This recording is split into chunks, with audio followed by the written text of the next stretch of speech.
Hey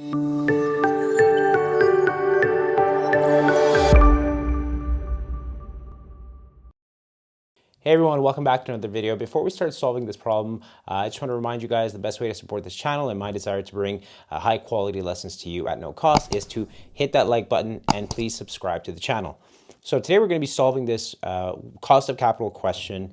I assigned it as homework in one of my classes, and I think it's a pretty good problem to test yourself on the weighted average cost of capital. So the question says a Wise Corporation is publicly traded on the New York Stock Exchange. The company has 50,000 outstanding common shares trading at $15 per share. It has 10,000 preferred shares trading at $10 per share. It also has bonds outstanding with a face value of 100,000, and they're currently trading at 98% of par, yielding 5%. So to find the weighted average cost of capital, we're going to take it in steps. First thing is we'll deal with debt. Let's find our after-tax cost of debt and also our market value of debt in order to use that eventually in the weighted average cost of capital formula. So for the after-tax cost of debt, it's quite simple. We're going to take our cost of debt, so the symbol for that is KD, which is the yield to maturity on our debt. So KD is 5%. This is the before tax cost of debt. And we'll simply multiply that by 1 minus the tax rate.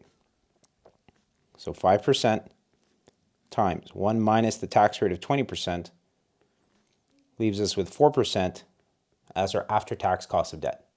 Now the market value of our debt, we'll use a symbol D for that, is 98% of 100,000 because the bond is trading at 98% of par. So 98% of 100,000 is $98,000. Now let's talk about our common shares. So you're told that you have 50,000 outstanding common shares trading at $15 each. So I'll use the symbol S for market value of common shares. We've got 50,000 common shares times $15 each. That is $750,000. As for the cost of your common equity, we'll use a symbol KE. We're going to use the CAPM formula. So for common shares, you typically want to use the CAPM formula. That's why you're given a beta and a risk-free rate and all that stuff. So we have the risk-free rate here. T-bills are yielding 3.5%. The market risk premium is 8%, and the beta of the stock is 1.5. So you should end up with 15.5%. So 15.5% is the cost of your common shares. Now let's look at preferred shares. So for preferred shares, we have 10,000 shares outstanding trading at $10 each. So I'm going to give myself some room here. So we'll use the symbol P for market value of preferred shares. We have 10,000 shares at $10 each.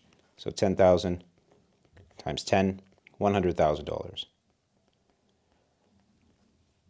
Now for the cost of our preferred shares, you're given the dividend here. The company pays a $2 dividend on preferred shares. So the cost of preferred shares is found by taking the dividend and dividing it by the price. So in this case, the dividend is $2 and the price is 10.